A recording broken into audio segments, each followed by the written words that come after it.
पहलगाम में आप थोड़ी देर के लिए सोचिए कि औरतों को अलग करना, बच्चों को अलग करके कलमा पढ़ो तुम हिंदू हो या मुसलमान, गोली मारेंगे। माने जो लोग बच गए वो जिंदगी भर का जख्म अपने साथ लेके जिएंगे वो लोग। अब होते कौन है करने वाले? ये इस्लाम और एक नाम लेकर एक जंग नहीं कर रहे, ये सिर्फ भारत को हमेशा परेशान करने के लिए 75 साल से हरकतें कर रहे हैं। जो शरीर थे वो तोड़े मुल्क को, जो अमन पसंद थे उस मुल्क में रह गए। तो इनका ये बार बार इस्लाम इस्लाम, अरे तुम्हारे पास क्या है बाबा? हमारे पास अल्लाह के रसूल सल्लल्लाहु अलैहि वसल्लम का आशिक अहमद रजा यहाँ पर है, हमारे पास ख्वाजा हिंदल वली है। हर बार तुम तो अच्छा भीख मंगे हैं ये लोग, यकीन मानो ऑफिशियल भीख मंगे हैं पाकिस्तानी। IMF से लोन ले रहे जाके $1 बिलियन का। आप 75 साल से आपने क्या किया? किसने आपको मजबूर किया IMF का लोन लेने के लिए?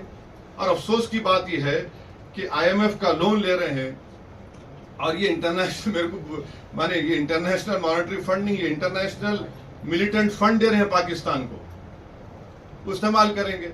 अब आप देखिए ये USA है, जर्मनी है, जापान है, ये कैसा है लोग इसको अग्री कर रहे हैं, जबकि हमारे जमीन पर, हमारे घरों पर, हमारे सिपाहियों पर हमले हो रहे हैं और इनको 1 बिलियन क्या है का लोन मिला रहा है। तुम हुकूमत तुम चलाना तो दूर की बात, तुमको इकोनॉमी चलाना नहीं आता तुम्हारे को।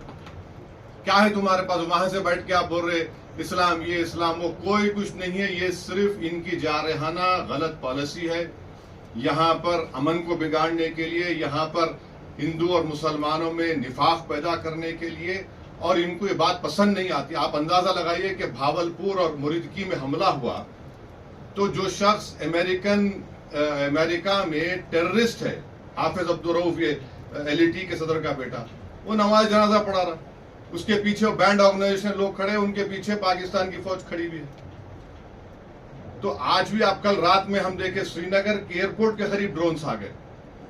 तो आप और हम हैदराबाद में बैठकर अंदाजा भी नहीं कर सकते, बल्कि भारत के दूसरे मुकामात पर जो लोग बैठे हुए हैं वो अंदाजा भी नहीं कर सकते कि कैसे बहादुरी के साथ हमारी फौज उनका मुकाबला कर रही है, और कैसे बहादुरी के साथ और सबर के साथ जम्मू कश्मीर के बॉर्डर पर बसने वाले लोग, पंजाब के बॉर्डर पर बसने वाले लोग और राजस्थान के बॉर्डर पर बसने वाले लोग जो हिम्मत से इन तमाम मसाइब और मुश्किलात का सामना कर रहे हैं।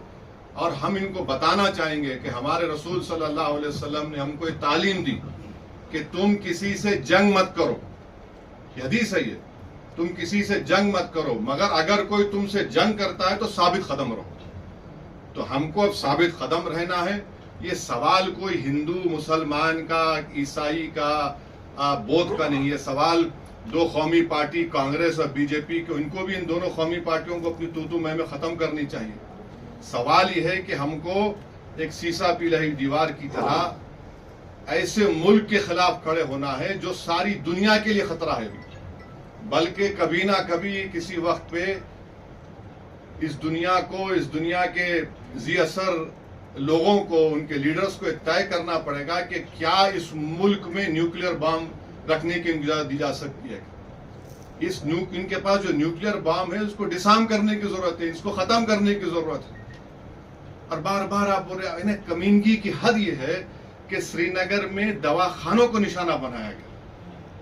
और याद रखिए वो जो पूंछ के मौलाना को जो इंतकाल हो गया, जो शहीद हो गए, उनको एक हिंदू MLC ने अपनी गाड़ी में बिठाकर अस्पताल पहुंचाया। अब ये और बात है कि हमारे गोदी मीडिया ने कह दिया कि अरे नहीं वो मौलाना को, वो पाकिस्तान के वो फुला थे। तो हमको ये कोशिश करना है कि हम पूरे लोग ऐसे वक्त में अपने सियासी अख्तलाफात को से उठकर जब हम अपनी फौज के पीछे खड़े रहे और फौज बेबाकी से मुकाबला करे, और पाकिस्तान का झूठा प्रोपेगेंडा, ये गिरा दिए वो गिरा दिए, इन्हों कुछ नहीं गिराते, इन्हों खुद इंशाल्लाह गिरेंगे, देखेंगे आप।